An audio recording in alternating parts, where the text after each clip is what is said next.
सुंदर। तो की दृष्टि से देखा जाए तो मोह एक महाकर्म है। मोह एक महाकर्म है जिसकी शास्त्रों में 70 कोड़ा कोड़ी सागर की स्थिति है। और ऐसे उस मोह के मोह जो है एक जड़ है, एक वृक्ष है। और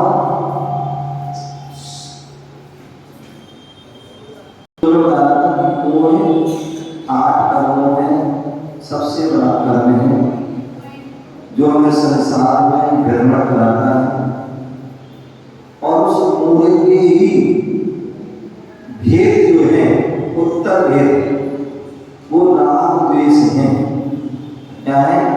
या यूं कहें मोह जो है पिता है, मोह पिता है और राग द्वेष उसके बच्चे। मोह वृक्ष है, मोह वृक्ष है, राग द्वेष उसकी शाखा है। ठीक है ना? तो इसलिए सबसे ज्यादा खतरनाक है वो मोह है। मोह नहीं होना चाहिए। और जहाँ जब मोह रहता है तभी राग द्वेष अपना काम करते हैं। जैसे मोह खत्म हुआ तो राग द्वेष भी खत्म। जैसे आप देखते हैं एक राजा होता है और एक जो है राजा के सैनिक होते हैं, प्रजा होती है। जब तक राजा है तब तक उस प्रजा का और उन सैनिकों का अस्तित्व रहता है। और जैसी राजा परास्त हुआ या वीरगति को प्राप्त हुआ तो प्रजा भी जो है उससे क्या होती है, उसका अस्तित्व समाप्त हो गया, वो भी समर्पण कर देती है, फिर उसका कोई अस्तित्व नहीं रहता। तो इसी प्रकार से मोह जो है क्या है, राजा है और राग द्वेष उसकी प्रजा है। हाँ जी,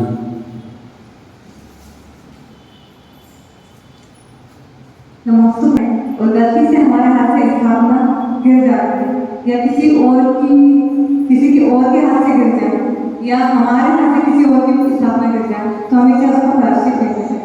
ध्यान रखिए, मैंने एक पहले क्वेश्चन हो चुका है, मैंने बता दिया, आप आए नहीं थे। ठीक है ना? ध्यान रखिए, मैंने पहले भी कह दिया है, आपने बता दिया है।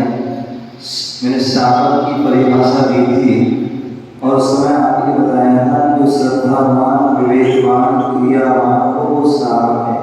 और ये पूजन आदि जो भी दान है वो शावक के कर्तव्य है, शावक का धर्म है। तो इसलिए हम ध्यान रखिए, कोई भी काम करते श्रद्धा पूर्वक कीजिए। क्या ये हमारे भगवान हैं, ये हमारे गुरु हैं, ये जिनवाणी है, आत्मा जो एक द्रव्य है, एक मंगल है। ठीक है ना? एक बर्तन आदि है, एक ही मंगल है। होना अष्टमंगल द्रव्य में आता है। यदि मंगल होना गिर गया तो क्या होगा? हमारा अमंगल होगा, निश्चित। क्या होगा? अमंगल होगा। भगवान गिर जाते हैं, भगवान की मूर्ति गिर जाती है, भगवान की मूर्ति पर कलश गिर जाता है, अथवा नदी गिर जाता है, यंत्र गिर जाता है, कोई भी चीज गिर जाती है, समझो कोई अमंगल होने वाला है। तो इसलिए हम चाहें कि हमारा अमंगल ना हो तो क्रिया कम हो, देर हो जाए, ठीक है ना, लेकिन जो है असावधानी ना हो, प्रमाद ना हो। ठीक है ना? तो इसलिए जो है, और जब भी हम चाहे आते हैं जाते हैं पूरा ध्यान रखिए। मैंने कहा था जैसे शेर चलता है ना, क्या चलता है? चारों दिशाओं में देखकर चलता है, आगे पीछे भी देखता है। उसी प्रकार हम भी हमारी चाल शेर जैसी होना चाहिए। समझ गए ना? तो इसलिए हमारे उससे किसी के भी कोई भी द्रव्य आदि जो है, होना आदि, स्थापना आदि कुछ भी गिरना या अभिषेक कलश है, भगवान है, यंत्र है, नदी में कुछ भी नहीं गिरना चाहिए। और गिर जाता है तो उस दिन हम विशेष उसका प्रायश्चित गुरुओं से लेना चाहिए। क्या लेना चाहिए? विशेष गुरुओं से प्रायश्चित लेना चाहिए। चाहे तुमसे ले तो तुम लोग, दूसरे से लेता है, दूसरे से लेता है तो वो ले, और साथ में तुम भी लो। क्योंकि तुम्हारी पूजा कर रहे थे या कोई पूजा कर रहा है तो फलाना गिरा है तो ये अपराध हुआ, तो उसका हमें प्रायश्चित लेना चाहिए। यदि गुरु महाराज हैं तात्कालिक तो उनसे लें, अन्यथा उस समय जो भी आपके मन में आए, एक माला देने या एक रस का जाते कुछ भी जो आपके जो है बड़े करने से प्रायश्चित देना चाहिए, जिससे कि आगे सावधानी रहे। ठीक है ना? तो इस बात का हमें ध्यान रखना चाहिए। श्रीमती पूजा देव यहाँ पर बात आ रही है। गुरुदेव में अपने घर के पास देखते हो कुछ महिलाएं मंदिर के लिए तैयार हो जाती हैं और इतने में कचरा की गाड़ी आ जाती है और मंदिर का बैग रखकर कचरा डालने जाती है। फिर मंदिर का बैग उठाया और मंदिर आ जाती है। दोनों को ऐसा करना सही है? वे शुद्ध अवस्था कहलाई क्या? नहीं। ये तो आप समझदार हैं। ये सब ना जो भी आप झाड़ू कर लगाते हैं, टॉयलेट कर जाते हैं, टोटी कर जाते हैं, नहाने के पहले जाते हैं, और नहाने के बाद यदि जाते हो तो क्या करना चाहिए? आपने कपड़े बदलते हैं, नहाते स्नान करते हैं। उसी प्रकार कचरा में क्या है? मल है, गंदगी है। ठीक है ना? तो इसलिए हमें उस कचरे को जो है या तो एक व्यवस्था करें कि पहले ही हम उसको नहाने के पहले कर दें, समझ गए ना? या और किसी की ड्यूटी लगा दें। लेकिन यदि आप पूजा के लिए निमित्त से तैयार है, द्रव ले लिए, थैला ले लिया, पूजा में निकल रहे हो और कचरा किया, कचरा आपने उसको मंदिर छोड़कर के, भगवान छोड़कर के, क्योंकि जो हमें मुख्यता होना चाहिए कचरा को बदल दिया, तो एक नहीं होना चाहिए। समझ गए ना? हमें जो है भगवान के मंदिर के निकल रहे हैं तो अब तो कुछ भी हो, चाहे आंधी आए, चाहे तूफान आए, चाहे कुछ भी हो जाए, हमें मुख्यता भगवान देव शास्त्र गुरु की ही देना चाहिए। उस समय पर जो है कचरा भूल जाओ। और यदि कचरा आप दे रहे हैं तो फिर वो कपड़े से आप पूजा करने के हकदार नहीं है, मंदिर आने के हकदार नहीं। जैसे हम लैट्रिन बाथरूम के कपड़े पहनकर मंदिर में नहीं आ सकते हैं, दर्शन पूजा नहीं कर सकते, धर्म नहीं चढ़ा सकते, आरती दे सकते हैं, तो उसी प्रकार हमें जो है उनका कचड़े वाले कपड़ों से क्या मंदिर नहीं आना चाहिए। वो शुद्ध नहीं है, अशुद्ध हो गए, और अशुद्धता में तो मंदिर आओगे पर भी अशुद्ध ही मिलेगा। समझ ना? तो इस बात का ध्यान रखें कि जो है जो कुछ करना है पहले कर लो, उसके बाद मंदिर के लिए निकल रहे हैं तो फिर तो अब जो है सारे काम को तिलांजलि दे दो। ठीक है ना? तो इस बात का हमें ध्यान रखें। श्रीमती उपासना जी, इनका एक आय थी, जो व्यक्ति सच बात करता है वही हमेशा बुरा को मानता है और सच को न्याय मिलने में समय ज्यादा लग जाता है, जिससे उस न्याय की गुणवत्ता फीकी पड़ जाती है। तो इन्होंने प्रश्न किया है, ध्यान रखिए, ये तो युगों से चला आ रहा है कि जो व्यक्ति सच बोलता है, सच्चा होता है, तो उसको क्या कहते हैं? सत्य बोलता है, मुंह पे बोल देता है, तो उसको बुराई मिलती है, वो बुरा माना जाता है और लोग उसको बुरा दृष्टि से देखते हैं। ध्यान रखिए, हमें दूसरों को नहीं देखना है, हमें अपना देखना है, और यहाँ से जाने के बाद हमें कर्म का हिसाब भी देना है। ठीक है ना। यदि हम दूसरों के लिए अच्छा बनने के चक्कर में हम बुरा करते रहे तो दूसरे व्यक्ति को फल नहीं मिलेगा, उसका फल तुम्हीं को मिलेगा, समझ गए ना। तो इसलिए हम अपनी तरफ से हम सही हो, सत्य बने रहे। भले सत्य पर आँच आती है, परेशानी आती है, कष्ट आता है, उपद्रव होते हैं, विपदाएं आती हैं, सबका भला होता है, लेकिन जीत भी जो है सत्य की ही होती है। आज नहीं तो कल, कल नहीं तो परसों सत्य की जीत हो सकता है। यहाँ आपकी जीत ना हो, लेकिन ऊपर जाकर तुम्हारी क्या होगी? जीत होगी, ठीक है ना। दूसरी बात न्यायपालिका की है। न्यायपालिका न्याय उसका न्याय अलग है। बोले इस दुनिया के न्यायालय में, इसकी अदालत में, यहाँ की अदालत में, संसार की अदालत में आपको जो है हो सकता है कई बार अन्यायी व्यक्ति बच जाता है, अपराधी बच जाता है और निरपराधी को सजा मिल जाती है।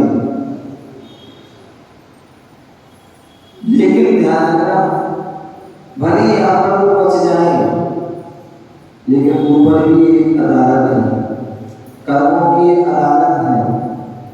मतलब वहां क्या हो, वहां देर तो होगी, लेकिन वहां अंधेर, वहां उस अदालत से कोई नहीं बच पाएगा, उस वहां सबका न्याय होगा, ठीक है ना। बाकी यहाँ भी जो है न्याय होता है, हाँ, लेकिन कभी कभार हो सकता है, क्योंकि व्यक्ति जो है इंसान ही है और अदालत सबूत मांगती है, सबूत पर चलती है, प्रूफ पर चलती है।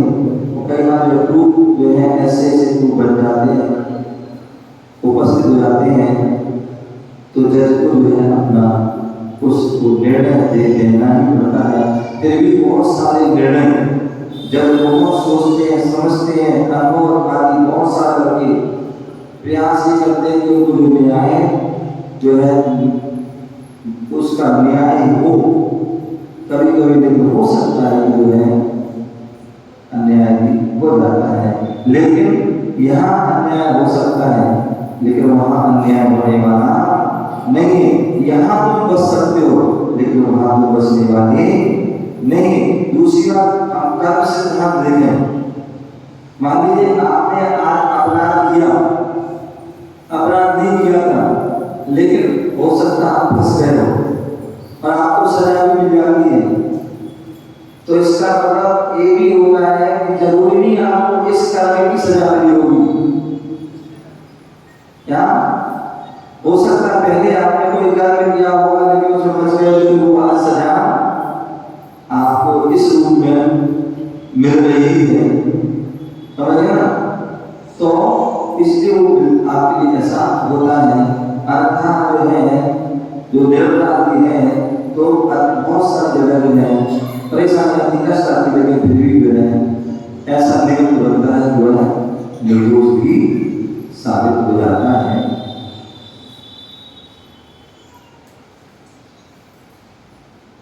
निधि जैन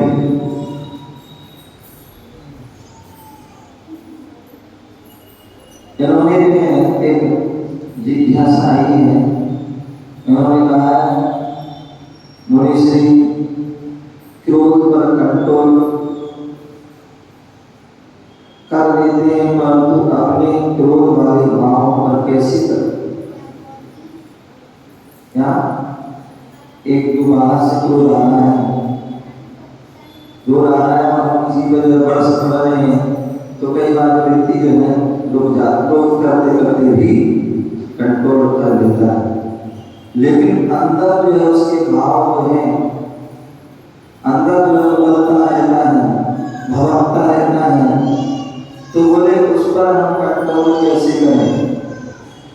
तो बोले जो है हमारे लिए बहुत सारे जो है साधन हैं। मान लीजिए अंदर से हमारे भाव को कंट्रोल करना है, बोले भैया भगवान को याद कर लो,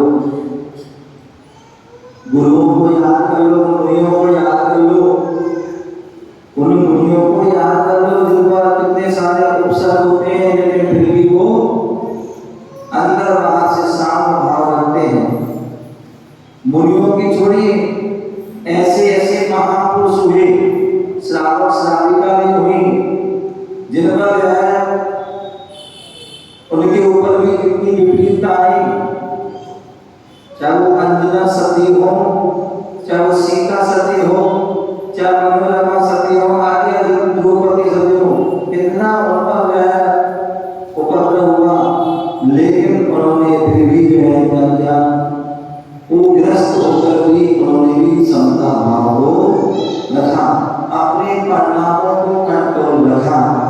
और ये आया कि उनके कर्मों की निर्जरा भी, उनकी वो परेशानी दूर हुई, क्या हुई?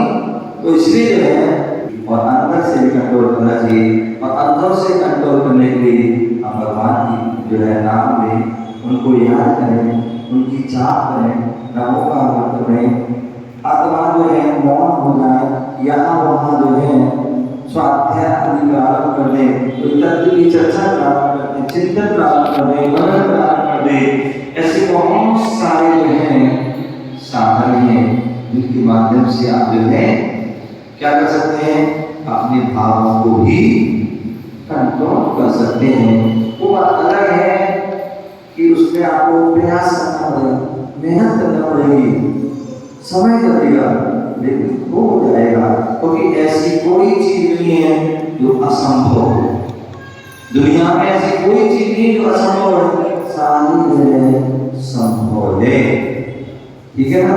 तो इस बात को जो है ध्यान रखना।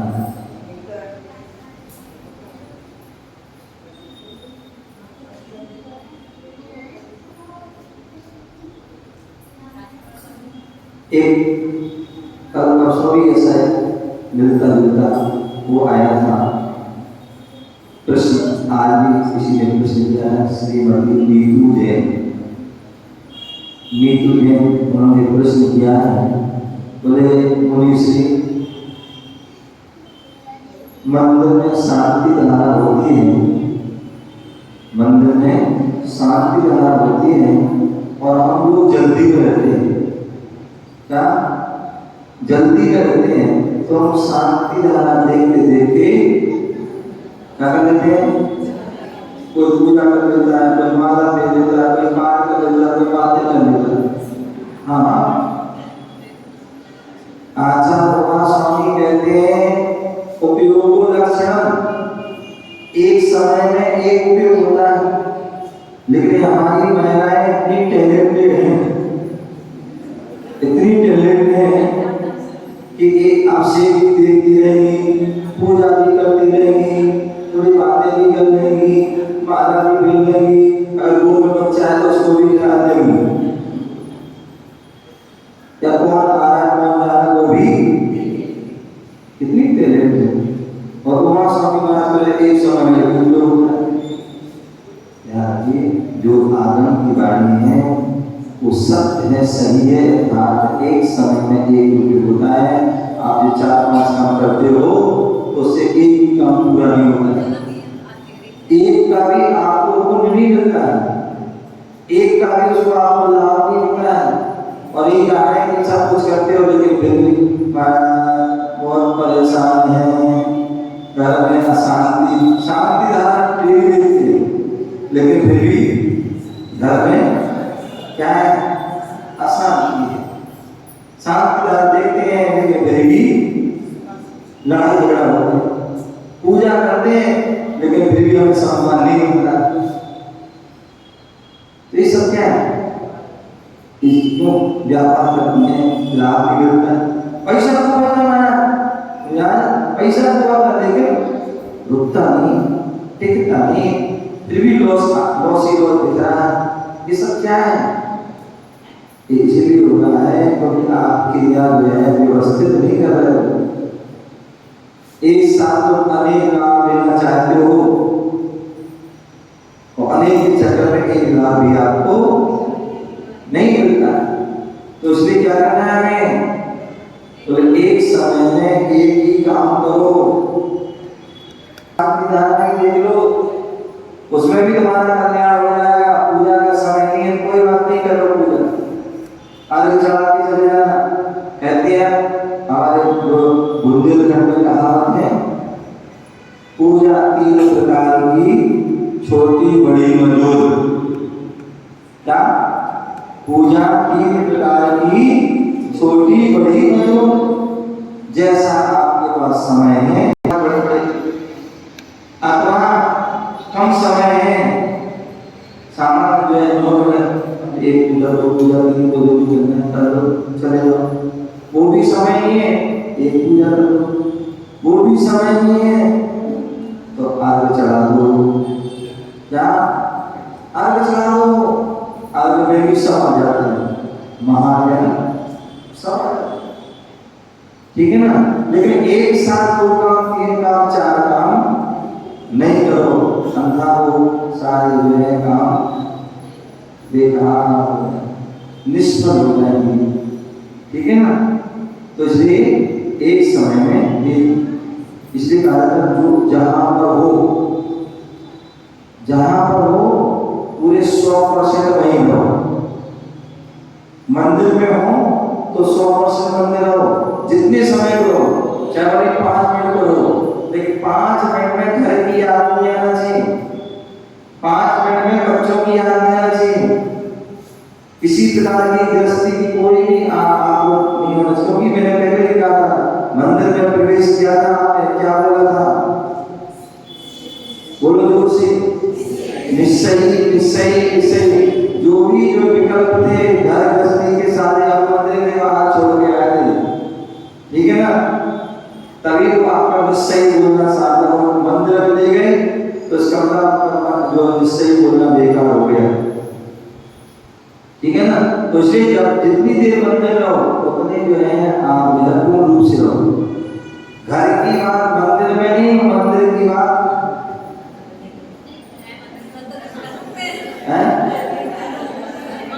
मैं तो वास्तविकता तो ये होना चाहिए, घर की बात घर में ही रहे, मंदिर की बात मंदिर में। आप तो गए मंदिर से और घर मंदिर की बात है, मंदिर हुआ बच्चे गए मम्मी तो मंदिर से आए, मैंने कहा अभी मंदिर ही बैठे हो, रोटी कौन बनाएगा, नाश्ता कौन देगा, पति देव कहेंगे तो हम दुकान पे जाना ये करना, तो लड़ाई झगड़ा हो जाएंगे। तो इसलिए जब तक मंदिर में रहो, मंदिर की वो बातें मंदिर ही रखो, और जब मंदिर से आ जाओ तो घर में आए, घर को भी देख लो, हैं नहीं तो कहेंगे तो जाओ मंदिर ही बैठो, सारी कहती भी जाओ मंदिर में बैठो, जब देखो मंदिर घर में बैठो, तुम्हें पीछे जगह देते हैं वही मंदिर बैठे हो, ठीक है।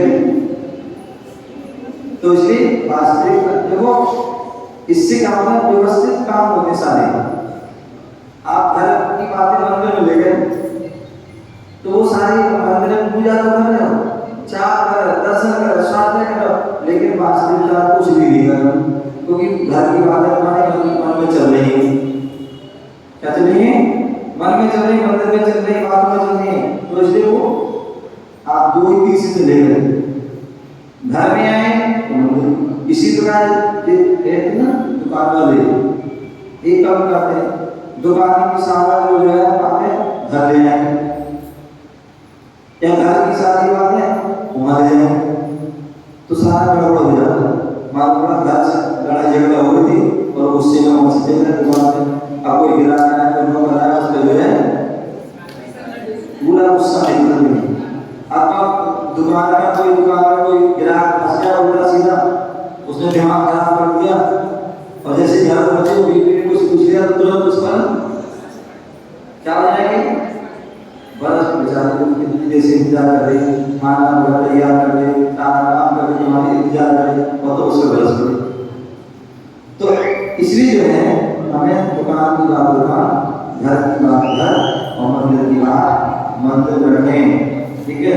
तो वह सारी व्यवस्थाएं अच्छी होती रहेंगी। तो मैं क्या कह रहा था, शांति धारा कर रहे हो, आप सीधे करो, उस समय वो ही काम करें, ठीक है ना।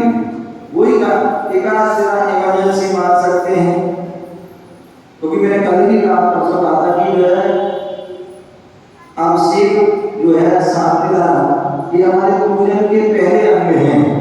अच्छा है ये जब अभिषेक शांति धारा हो जाए उसके बाद पूजा करो, लेकिन यदि हम इमरजेंसी है जाना है तो पूजा करो, वक्त ज्यादा हो थोड़ी देर के लिए रुक जाओ, क्या कर सकते हैं, लेकिन वो डेली नहीं होना चाहिए, एक आध दिन तो चल जाएगा और उसके कायदे से उसका प्राचीन भी लेना चाहिए, ठीक है ना। तो इस बात का हमें ध्यान रखना, एक समय में एक ही काम करें।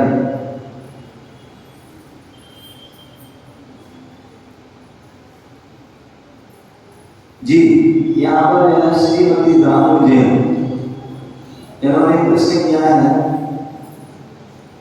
बोले मुनिश्री घर गृहस्थी में रहते हुए हम आराम परिग्रह का त्याग कैसे करें।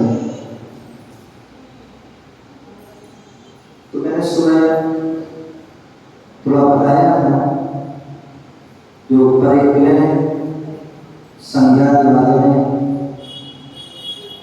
तो ध्यान रखिए वैसे साधन ग्रस्त होता है उसका आत्म साधन का पूर्ण रूप से या परिग्रह का त्याग नहीं हो सकता, क्योंकि वो ग्रस्त है। अगर उसने आत्म साधन का त्याग कर दिया, परिग्रह का त्याग कर दिया, तो सारी व्यवस्थाएं आपकी बिगड़ जाएंगी, सारी व्यवस्थाएं ग्रस्त की बिगड़ जाएंगी, क्योंकि उसके रास्ता चलेगा ही नहीं। जितना भी सारी गृहस्थी का काम है वो सब में आराम सारा होता है, और सारी गृहस्थी चलती है तो परिग्रह सकती है। बस इतना है कि हम अनावश्यक आत्म साधन ना करें। क्या? अनावश्यक आत्म साधन ना करें, अनावश्यक परिग्रह न रखें। अन्यथा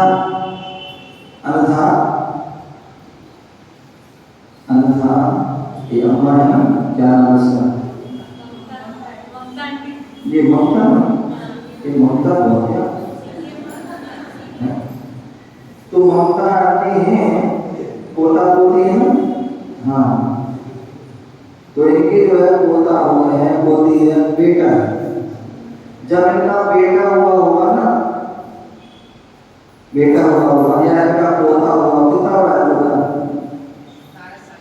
वाह, वो बेटा कितना होगा?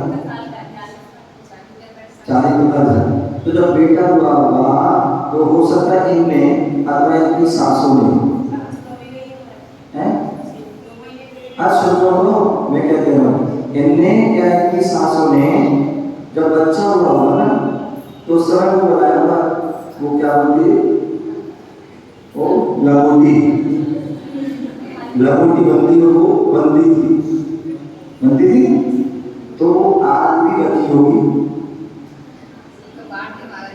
बाट में रखी का तो ढूंढ लेना, रखी होगी। चलो एक इनकी शादी हुई कितने साल हो गई? तुम्हारी शादी कितनी साल हो गई? 60 साल, 75, 50-60 तो हो ही होगी। तो 60 साल शादी को हो गए, लेकिन शादी का जोड़ा अभी भी रखा होगा, रखा है ना, बस रखा ही है। उस आज तक उसको यूज नहीं किया होगा, लेकिन रखा, चाहे तो दान दे दे किसी को, किसी का भला हो जाता, लेकिन नहीं दिया। ये अरब है, और बैठे हैं, कितने साल की शादी को? 27 साल हो गए शादी को, लेकिन शादी का सूट अभी भी रखा है, शादी का सूट अभी भी रखा है इनका। ये क्या है? ये क्या है? एक महिलाएं जो है, इनकी जो है कपड़ों की अलमारी देखो आप, गिनती नहीं है, गिनती नहीं कितनी है, फिर भी पति देव कल वहां जाना है, किसी की शादी में जाना है, बर्थडे में जाना है, कपड़े नहीं है, क्या नहीं है? कपड़े नहीं साड़ी चाहिए, या जो कोई नए किसी को लहंगा लाए, कोई सूट ले, सब चाहिए। और हर कार्यक्रम में रखे जा रहे, अलमारी की अलमारी, 1 अलमारी, 2 अलमारी, 3 अलमारी, 4 अलमारी, मतलब घर में अलमारी जहाँ देखो वही कपड़ा। इतना जो है, और यहाँ तक कि हमारी कितनी जो है डूबी हुई है कि मतलब साड़ी मतलब फट गई, पुरानी हो गई, छोड़ेगी नहीं उसको, वो कहना जो है जो गद्दे का कवर बना देगी, पन्नी का कवर बना देगी, क्या वो छूटेगा नहीं। और अगर वो कवर भी फट गया तो तकिया का जो है तकिया का कवर बना देगी, और तकिया का कवर भी पोछा बनाने के बाद भी, और पोछा भी खराब हो गया तो भी फेंकेगी कोने में, छुप देगी नहीं। ये क्या है? ये क्या है? ये पवित्र के प्रति आसक्ति है। इसलिए हमारे कहते हैं परिग्रह परमाणुगत, इसलिए आपको अनावश्यक दोष लगते हैं। कपड़ा पहनिए, बना नहीं करूँगा, वो डेली पहनेंगे, लेकिन एक नियम ले लीजिए कि मैं 10 जोड़ी, 20 जोड़ी, 25 जोड़ी, 50 जोड़ी, 100 जोड़ी नियम ले लो कि 100 जोड़ी से ज्यादा कपड़े नहीं बनेंगे। अब नया लेना लो, लेकिन उसमें से एक निकालो, जितने नए लेना उतने पहले 2 निकाल दो, 3 निकालो, 1 निकालो, समझ लेना। लेकिन आपके यहाँ तो है वो क्या है, इनकमिंग क्या बोलते हैं, आउटगोइंग का सिस्टम ही इनकमिंग का है। आने दो, क्या आने दो, आउटगोइंग का सिस्टम नहीं है। तो एक क्या है, परिग्रह, ठीक है ना। तो इसलिए हमें क्या करना है, सीमा बनाना। जितनी महिलाएं बैठी सब लोग ध्यान रखियो, आज जो है घर में जाना और घर में गिरने कितने कपड़े हैं, और गिरने के बाद 10 फालतू रख लेना, कोई दिक्कत नहीं। लेकिन कल आगे नियम लेते ना, क्या इतनी जोड़ी कपड़े रखेंगे, इससे ज्यादा नहीं रखेंगे, समझ ना। तो आप उतने ही पाप लगेगा आपको, अन्य जो है जो अनावश्यक पाप से हम बच जाएंगे। अथवा मैं तो कहता हूँ चलो इतना भी नहीं कर पाओगे, इसको करना चाहिए, इतना नहीं कर, इतना तो कर लो डेली हम इतना तो कर सकते हैं। हम जो कपड़े पहन के आए हैं, जब तक इनको हम बदलेंगे तब तक सारे कपड़ों का त्याग। रात में सोते हैं तो जो कपड़े शरीर पर हैं उनको छोड़ करके बाकी सबका त्याग। ऐसे में तुम्हारा हार्ट अटैक आ गया, कुछ भी आ गया और आप चले गए तो क्या होगा, त्याग में होगा। इसी प्रकार के जो चारों का जब भी सोए, चारों का जब तक सोएंगे, वैसे तो सूर्य अस्त से और सूर्योदय तक करना चाहिए, यदि ऐसा नहीं कर सकते तो हम इतना तो कर सकते, जब तक हम सोएंगे तब तक चारों प्रकार के आहार का त्याग, सारे परिग्रह का त्याग। तो सीमा 10 लाख वनस्पति होती है, कितनी 10 लाख वनस्पति, कितनी खाती आप, कितनी 10, तुम 10 और तुम अलग कितनी खाती, 10, 20 खाती, 25 खाती, 50 खाती। लेकिन नियम नहीं है, नियम नहीं है तो 10 लाख का दोष लगाना है आपको। जिनने दिया है अच्छी लिखना है, जीवन पर बहुत बढ़िया। तो वही 10 नहीं है, क्या 20 दे दो, 25 दे दो, 50 दे दो, 100 दे दो, 200 दे दो, कुछ तो लो, लेकिन नियम दे दो कि हम जो है इतनी हरी से ज्यादा नहीं खाएंगे, और फिर बाकी डेली काम कर लो, तो उसमें हम आपसे बच जाएंगे। तो इसलिए क्या करना है, एक है हम इस तरह से आराम साराम आपसे जो है परिग्रह से बच सकते हैं। अन्यथा आप कुछ भी नहीं कर, एक भिखारी है, उसके पास कुछ भी नहीं है, लेकिन इच्छाएं बहुत है, मैं करोड़पति बन जाऊं, मैं अरबपति हो जाऊं, खरबपति हो जाऊं, इतने मकान हो जाए, इतनी जमीन हो, इतनी जायदाद हो जाए,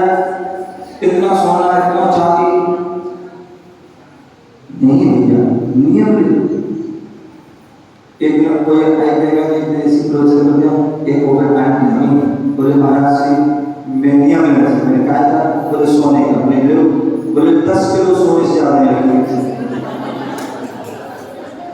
मेरी तो क्या कर रही है सर बोले महाराज 25 किलो चांदी रखेंगे इससे ज्यादा नहीं रखेंगे क्या मैंने कितना है कितनी बोले बस 100 ग्राम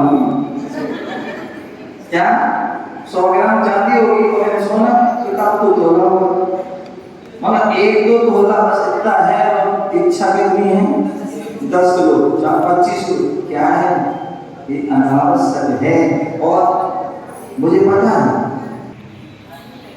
है ना कभी कब से नहीं करेंगे ऐसे लोग हैं जिनके पास सोने के एक 10 सेट हैं लेकिन फिर भी व्यक्ति का घर खाली हाथ खाली अथवा सब वो क्या होते वो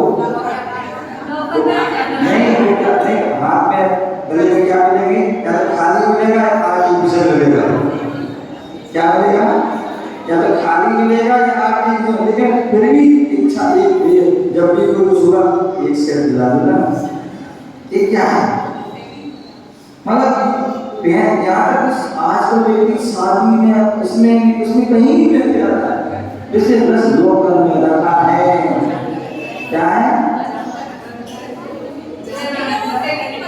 जी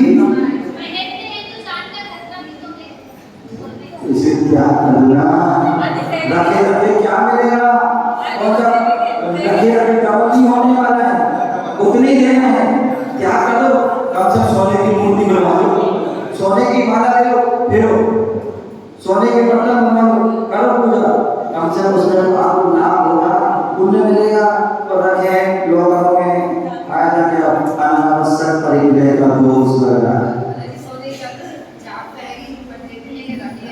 क्यों रखे माँ को बहू को दे दो बेटी को दे दो मंदिर में छाली बना दो कलश बनवा दो कम से कम पुण्य मिलेगा उसमें पाप लग रहा है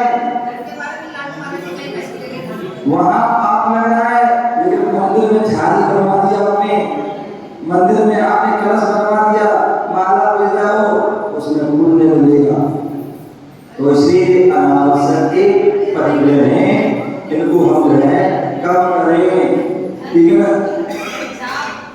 और अनावश्यक आरंभ साधन से बच्चे जितना आवश्यक है उतना करें तो निश्चित ही आप ग्रस्त में रहकर भी हो सकता है समय आपका हो गया जय गुरु महावीर भगवान की